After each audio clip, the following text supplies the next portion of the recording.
자, 오늘은 우연으로 포장된 하나님의 선물이라는 제목을 가지고 하나님 말씀 증거하도록 하겠습니다. 이스라엘의 초대 왕 아시죠? 이스라엘 초대 왕 사울 왕입니다. 사울 왕 이름이 뭐라고요? 네, 사울 왕입니다. 처음에는 굉장히 좋은 모습으로 역사 가운데 등장했습니다.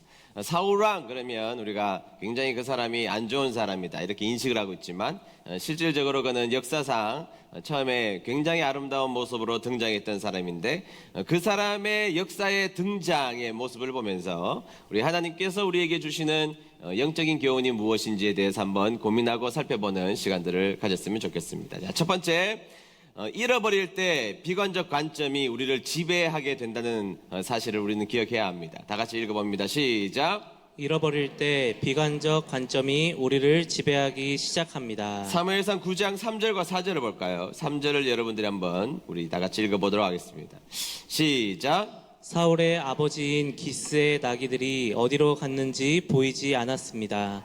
그래서 기스는 사울에게 말했습니다. 종을 한 명 데리고 가서 나귀들을 찾아오너라. 네.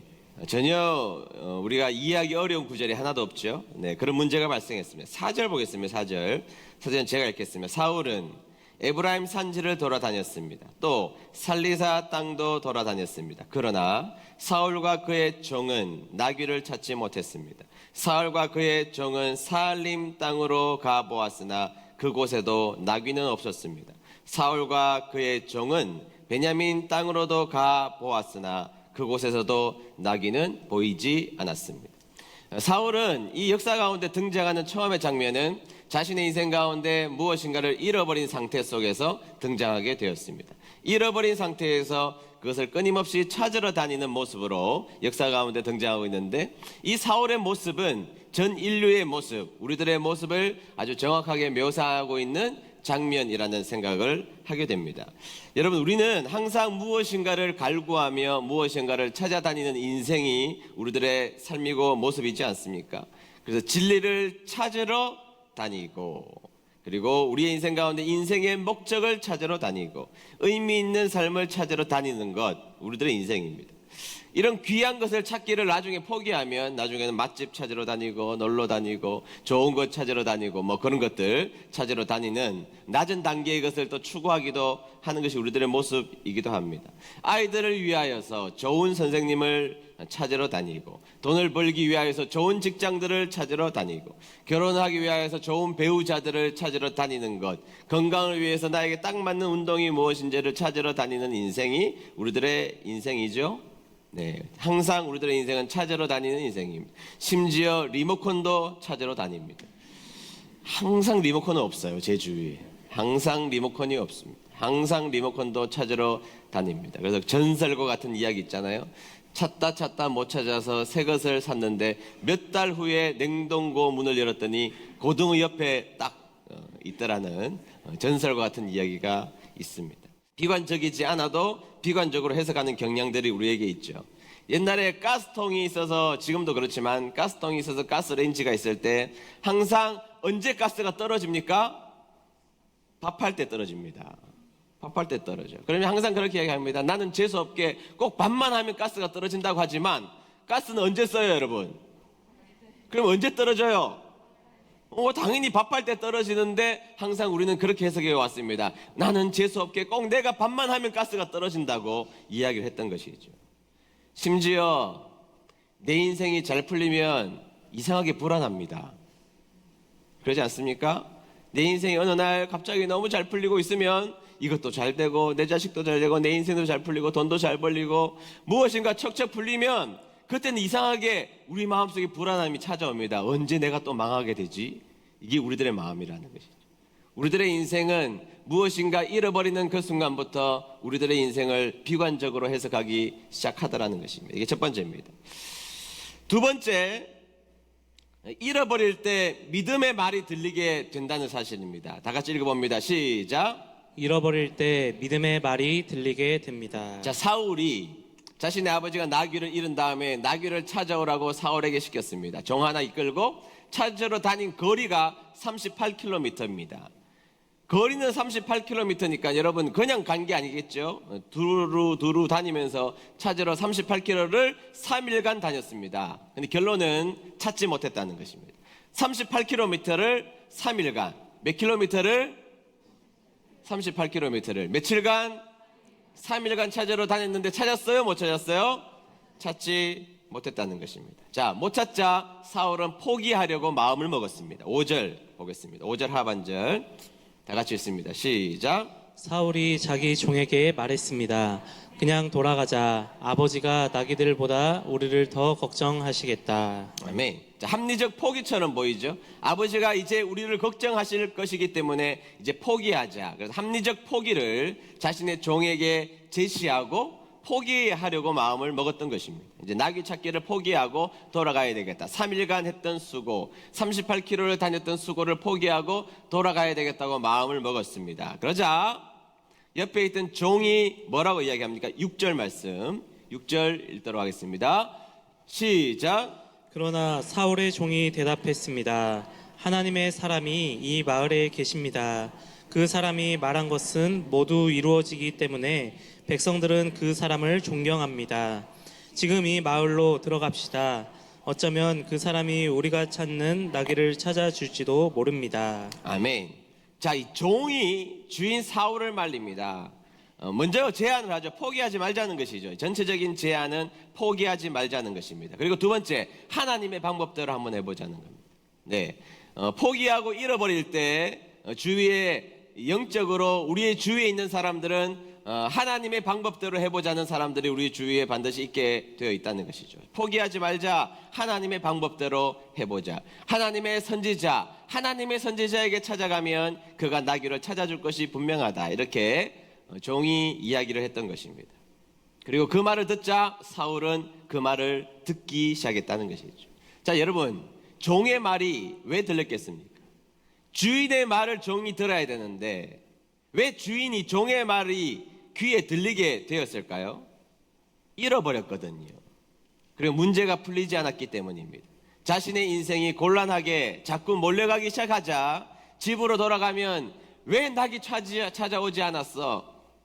여러 가지 자신의 인생 가운데 잃어버리기 시작하자 종의 말이 귀에 들리기 시작했다는 것이죠.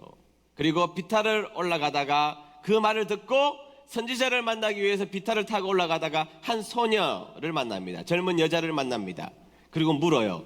여기 선지자가 계시느냐? 선지자가 어디 계시느냐? 그렇게 묻자 소녀가 길지만 12절부터 13절까지 우리가 길어도 읽어야 될 이유가 있습니다. 12절과 13절까지가 있습니다. 다 같이 천천히 읽어봅니다. 시작. 젊은 여자들이 대답했습니다. 예, 이 마을에 계십니다. 방금 이곳을 지나가셨으니 서두르세요. 오늘 사람들이 예배 장소에서 제사를 드리기 때문에 그분이 방금 우리 마을에 오셨습니다. 지금 마을로 들어가면 그분이 식사를 하러 예배 장소로 올라가시기 전에 그분을 만날 수 있을 것입니다. 백성들은 그 예언자가 오기 전에는 식사를 하지 않습니다. 먼저 예언자가 제물에 축복을 해야 손님들도 식사를 합니다. 그러니 지금 가십시오. 그분을 만날 수 있을 것입니다. 아멘. 자, 사울은 포기하려고 했습니다. 그러나 사울 옆에 있는 종이 아니요. 여기에 선지자가 있으니 선지자를 찾으러 가봅시다 하고 그 말이 들리기 시작했습니다. 그리고 그 말을 듣고 올라가다가 소녀를 만났습니다. 젊은 여자들을 만난 다음에 그들에게 물었습니다. 선지자가 어디에 있어? 어디에 있냐고 물어보는 그 순간 놀랍게도 선지자의 일거수일투족을 정확하게 알고 있는 사람을 만나게 되었던 것입니다. 그리고 지금 당장 거기로 올라가면 그분을 만날 수 있다 이렇게 이야기를 했다는 것이죠. 여러분, 우리가 하나님의 방법을 쫓아 살려고 마음을 먹으면 하나님은 우리에게 길을 보여주시는 분이라는 사실을 믿는 여러분 되시기를 축복합니다. 우리가 하나님의 방법대로 살지 않아서 길이 보이지 않을 때가 많지, 우리가 하나님의 방법대로 살려고 애를 쓰면 하나님은 하나님의 방법대로 살려고 애를 쓰는 자에게 하나님의 길을 보여주신다는 사실을 기억하는 여러분 되시기를 축복합니다.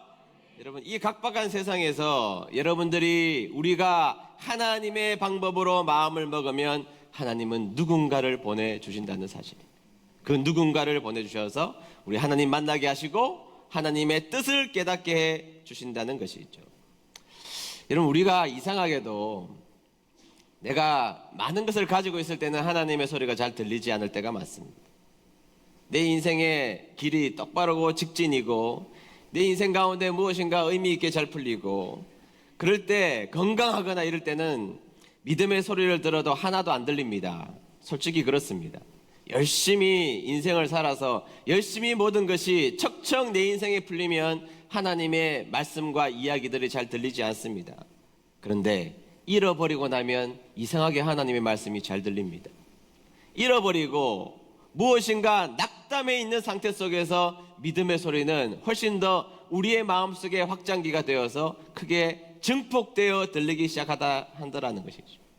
하나님의 방법대로 좀 살자 그러면 안 해, 안 돼 이렇게 말하던 사람들도, 내가 얼마든지 해결할 수 있어 이렇게 말하던 사람들도 무엇인가 큰 문제 앞에 서 있으면 건강을 잃어버리고 사업이 삐걱대고 걱정거리가 생기고 자식이 아프고 그러면 우리의 귀가 열립니다. 이상하게 열려요.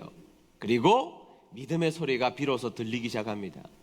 그동안에는 생각도 하지 않았고 그동안에는 듣고 싶지도 않았고 그런 믿음의 이야기에 대해서 듣는 것에 대해서 굉장히 비이성적이라고 생각했고 내가 신앙을 가지고 있으나 그러나 그런 방법으로 이 땅을 살아가는 것은 어리석은 방법이라고 끊임없이 자신에게 생각했던 그 사람이 인생의 무엇인가가 잃어버리는 그 순간 그 이야기가 비이성적이라고 생각했던 하나님의 말씀이 내 귀에 정확하게 꽂혀서 들리기 시작하더라는 것입니다. 여러분, 다 가지고 있으면 하나님의 소리가 잘 안 들립니다. 그것은 하나님의 소리가 작아서 안 들리는 것이 아니라 다른 소리가 너무 커서 들리지 않습니다.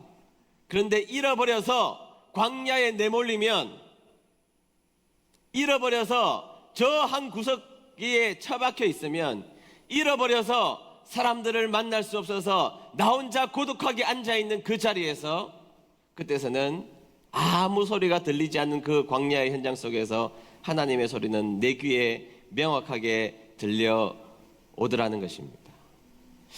우리 은혜드린 교회 성도님들 가운데 오늘 잃어버린 분들이 계십니까?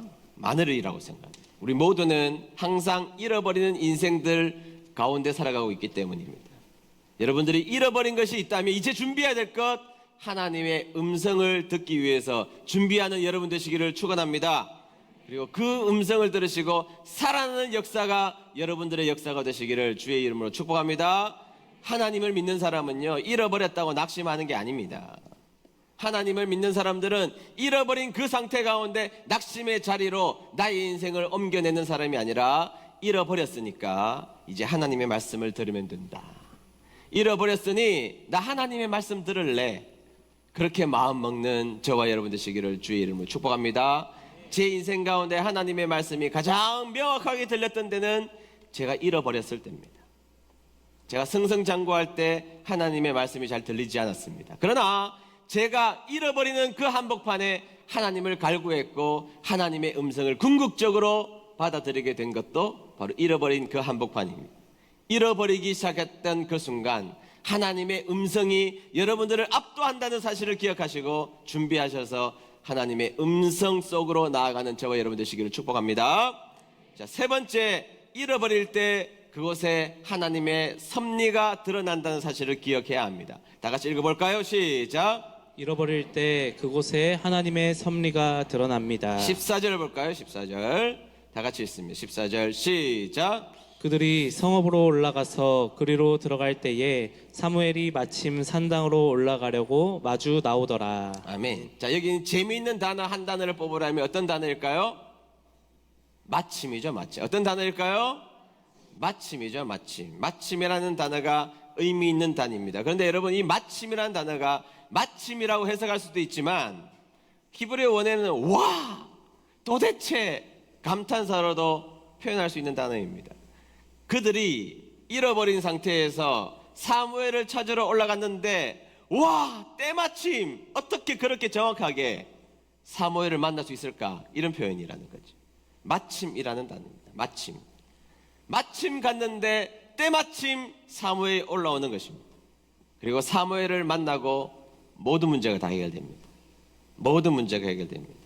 나귀도 찾고 그 문제만 해결되는 것이 아닙니다. 사무엘상 10장 1절 상반절 보겠습니다. 다 같이 읽습니다. 시작. 사무엘은 기름병을 가져다가 사울의 머리에 기름을 부었습니다. 사무엘은 사울에게 입을 맞추고 이렇게 말했습니다. 여호와께서 당신을 자기 백성 이스라엘의 지도자로 세우셨소. 당신은 여호와의 백성을 다스리게 될 것이요. 아멘. 나귀만 찾았습니까? 아니요. 그는 이스라엘의 초대 왕의 약속을 받습니다. 약속을. 되돌아가 볼까요? 그가 왜 나귀를 잃어버렸습니까? 그의 아버지는 왜 나귀를 잃어버렸습니까? 종시키면 될 텐데 왜 사울을 시켰습니까? 그리고 38km나 그렇게 먼 길을 왜 가게 하셨습니까? 그리고 그 3일 동안 38km를 다니면서 왜 아무것도 찾지 못하게 했습니까? 정답이 나와 있잖아요. 하나님께서는 사무엘을 만나게 하시기 위해서, 그리고 사울을 왕으로 세우시기 위한 하나님의 위대한 섭리가 잃어버린 그 순간부터 하나님의 섭리는 작동하셨다는 것이죠. 여러분, 우리는 잃어버린 그 한복판에 들어가 있기 때문에 매우 고통스럽게만 생각합니다. 그러나 진짜 신앙인이 뭡니까? 사도 바울이 영적인 세계, 천국을 본 다음에 사도 바울의 삶이 달라졌습니다. 영적인 세계를 본 사람의 중요한 특징, 내가 걷고 있는 이 과정보다 섭리 가운데 나를 이끄셔서 하나님의 고귀한 자리로 이끄시는 하나님의 은혜를 먼저 보는 사람들이에요. 그걸 이해하고 있어야 된다는 것이죠. 사울이 잃어버리고 찾지 못했을 때 고통스러웠을 것입니다. 포기하려고 하는 마음속에 자존심이 상했을 것입니다. 그러나 그가 잃어버렸을 때 하나님의 섭리는 그 순간부터 작동하더라는 것이죠. 작동하더라는 것입니다. 그래서 여러분, 우리는 이 마침이라는 단어를 해석하는 방법이 다른 사람입니다. 하나님을 믿는 사람은. 세상 사람들은 이 때마침, 마침이라는 단어를 우연이라는 단어 속에 기대어 있습니다. 그러나 하나님을 믿는 사람은, 우리 하나님을 믿는 사람은 결코 마침이라는 단어를 우연이라고 설명하지 않습니다. 무엇으로 설명하느냐? 하나님의 섭리로 설명합니다. 마침, 이것을 어떻게 설명한다고요? 하나님의 섭리로 설명하는 사람입니다. 그렇게 해석하기로 작정한 사람이에요. 믿음을 가지고 산다는 사람은, 우리는 하나님께서 우리의 인생 가운데 마침 우연처럼 보이는 것을 우리는 하나님의 섭리로 해석하기로 마음먹은 사람들입니다. 마음먹은 사람들이에요. 오래전에 노사연이라는 가수 아십니까? 당연히 아시는데 우리 젊은이들은 잘 모른단 말이죠. 노사연이 공전의 히트를 쳤던 찬양과 같은 노래가 있어요. 그 뭐예요? 우리 만남은 우연이 아니야. 난리가 났습니다. 이 한 곡이요. 지나가는 곳곳마다 이 노래 다 그냥 1년간 이 노래가 도배를 했습니다. 저는 개인적으로 그렇게 해석합니다. 그 당시, 아니 오늘날 사전은 모두 다 우연이잖아요. 인간이 이 땅에 태어난 것도 우연이고, 인간은 종의 그냥 상위에 해당하는 것이고, 같은 종 사이에 남자가 여자가 이렇게 다른데도 세상은 끊임없이 우연으로 설명하잖아요. 끊임없이 우연으로 설명하는 이 세상, 끊임없이 우연으로 설명하는 이 세상, 이 지구의 산소가 20%, 21%를 유지하고 있는데 2, 3%만 올라가도 전 세계가 불이 나서 못 살 지경에 이르를 텐데, 그것도 모두 우연으로 설명하려고 하는 끊임없는 시소가 우리의 인생 가운데 있어왔고 배워왔고, 모든 것이 우연이라고 이야기해오던 이 시절에, 아니야, 우리의 만남은 우연이 아니야. 그러니까 우리들의 내면 속에 있는 영적인 것이 저는 폭발했다고 생각합니다. 맞아, 우연이 어디 있어, 우연이. 세상에 우연이 어디 있냐고. 거기에 모든 사람들이 동의했던 것이죠. 우연이 아니야. 우연이 아니야. 여러분들과 제가 만난 것이 우연입니까? 아닙니다. 하나님의 섭리인 줄로 믿습니다. 옆에 있는 분들 만난 게 우연입니까? 아니요. 하나님의 섭리 때문에 만난 것입니다. 우리는 그것을 믿는 사람입니다. 하나님을 믿는 사람은 섭리를 믿는 사람이죠. 제가 잃어버린 분들에게 참 같이 아파하다가 꼭 해야 될 이야기가 하나 있다면, 집사님, 하나님의 뜻이 있을 겁니다. 참 그 말하면 미안해요, 여러분. 고통 가운데 한복판에 있는 분들에게 하나님의 뜻이 있을 거예요. 그 말하는 게 참 미안하다는 거 여러분 아십니까? 그래서 저는 지난 20년간 그 말을 해왔고 저희 아버지는 평생 목회하시면서 그 말을 해왔습니다. 그런데 그 말이 거짓말이면 여러분들은 저를 목사로 생각하지 않을 겁니다. 그때는 몰랐으나 시간이 꽤 지난 다음에 목사님이 나에게 해주셨던 하나님의 뜻이 있을 것입니다라는 말이 진짜였기 때문에 여러분들은 저를 여전히 목사로 생각하고 있는 것이죠. 우연은 없습니다. 하나님을 믿는 사람에게는 우연을 가장한 하나님의 섭리만 있을 뿐이시죠. 잃어버린 것을 가장한 하나님의 축복만이 여러분들의 삶에 있을 뿐입니다. 그리고 여러분들의 인생 가운데 고통이라는 이름으로 다가온 그 모든 것은 하나님이 여러분들을 간절히 찾으시는 하나님의 음성임을 기억하는 여러분 되시기를 축원합니다. 그래서 우리는 우연이라고 해석하지 않아야 합니다. 여러분, 요셉 보십시오. 요셉이 전 인생을 보면 팔렸습니다. 비참해진 상황이에요.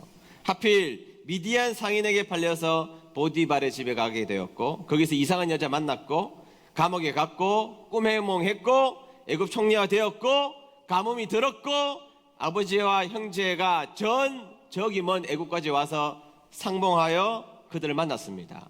아시잖아요? 그때 인생의 산전수전을 다 겪은 요셉이 자신의 인생을 어떻게 해석합니까?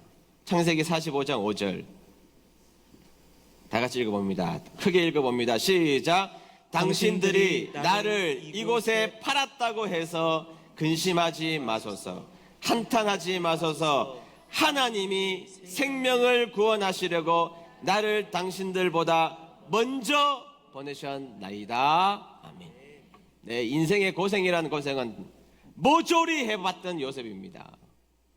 어떻게 꼬여도 어떻게 불행해도 어떻게 힘들어도 이렇게 힘들 수 있습니까? 그런데 그가 인생 가운데 자신의 형제들에게 내렸던 자신의 인생의 결론, 나를 당신들보다 하나님이 먼저 보내셨다. 하나님이 하셨다는 겁니다. 그 말은 무슨 말이죠? 당신들이 죄를 짓는 그 죄 속에서도 하나님의 섭리는 멈추지 않으셨어. 내가 감옥에 있을 때 몸서리치는 고통 가운데 성경을 읽어보면 그의 혼이 빠졌습니다. 내 혼이 나가는 그 순간에도 하나님의 섭리는 멈추지 않으셨어.